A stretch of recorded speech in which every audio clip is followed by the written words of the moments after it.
Bismillahirrahmanirrahim. Assalamualaikum warahmatullahi wabarakatuh. Alhamdulillah wassalatu wassalamu ala Rasulillah, la haula wala quwata illa billah, amma ba'du. Perkenalkan, saya Saifuddin Habibi dari Prodi Pendidikan Agama Islam STAI Sultan Syarif Hasim Siak, ingin menyampaikan materi mengenai hipotesis asosiatif atau yang biasa disebut dengan hubungan.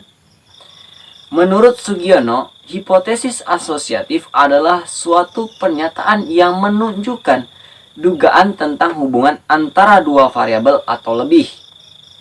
Contohnya, rumusan masalahnya adalah adakah hubungan antara gaya kepemimpinan dengan efektivitas kerja? Nah, rumus dan hipotesis nolnya adalah tidak ada hubungan antara gaya kepemimpinan dengan efektivitas kerja.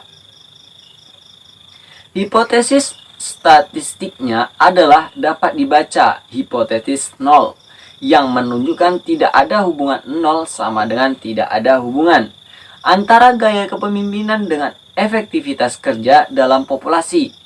Hipotesis alternatifnya menunjukkan ada hubungan tidak sama dengan nol, mungkin lebih besar dari nol atau lebih kecil dari nol.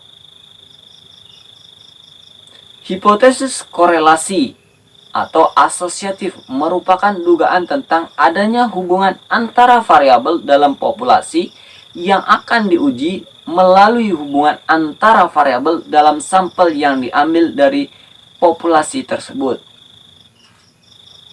Pada langkah awal pembuktiannya, mereka perlu dihitung terlebih dahulu koefisien korelasi antara variabel dalam sampel, baru koefisien yang ditemukan diuji signifikannya.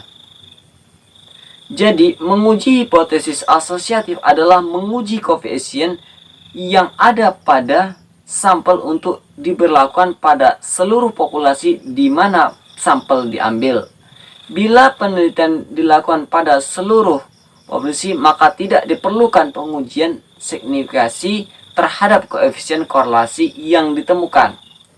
Hal ini berarti peneliti tidak merumuskan dan menguji hipotesis statistik.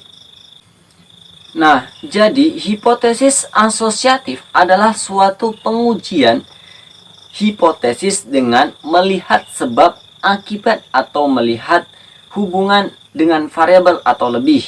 Untuk mencari hubungan antara dua variabel atau lebih dilakukan dengan menghitung korelasi antara variabel yang akan dicari hubungannya.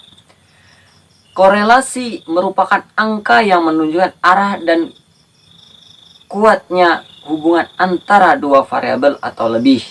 Kemudian, statistik parametris. Di sini ada korelasi produk momen, di mana korelasi produk momen adalah salah satu teknik untuk mencari korelasi antara dua variabel yang kerap kali digunakan korelasi produk momen atau KPM, atau sering juga disebut dengan korelasi Pearson. Merupakan alat uji statistik yang digunakan untuk menguji hipotesis asosiatif dua variabel bila datanya berskala interval atau rasio. Teknik korelasi produk momen ini dikembangkan oleh Carl Pearson. Korelasi produk momen merupakan salah satu bentuk statistik parametris yang karena menguji data pada skala interval atau rasio disebut korelasi produk momen, karena koefisien korelasinya diperoleh dengan cara mencari hasil perkalian dari momen-momen variabel yang dikorelasikan. Untuk penggunaan korelasi produk momen itu ada beberapa syarat yang harus dipenuhi. Yang pertama, Variabel yang akan dikorelasi berbentuk gejala yang bersifat kontinu atau data rasio dan interval. Kemudian regresinya merupakan regresi linear. Kemudian sampel yang diteliti merupakan sifat homogen atau mendekati homogeni.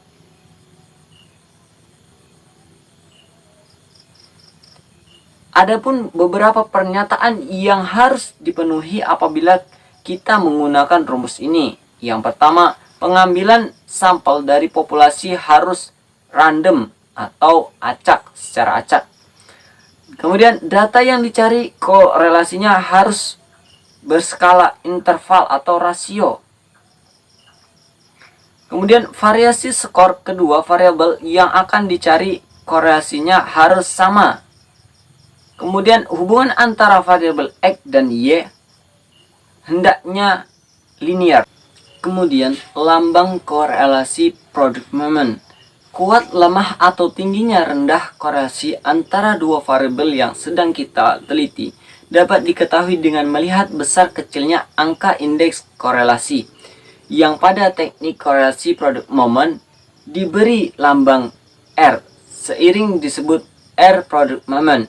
Angka indeks korelasi product moment ini diberi indeks dengan huruf kecil dari huruf-huruf yang digunakan untuk dua buah huruf variabel yang sedang dicari.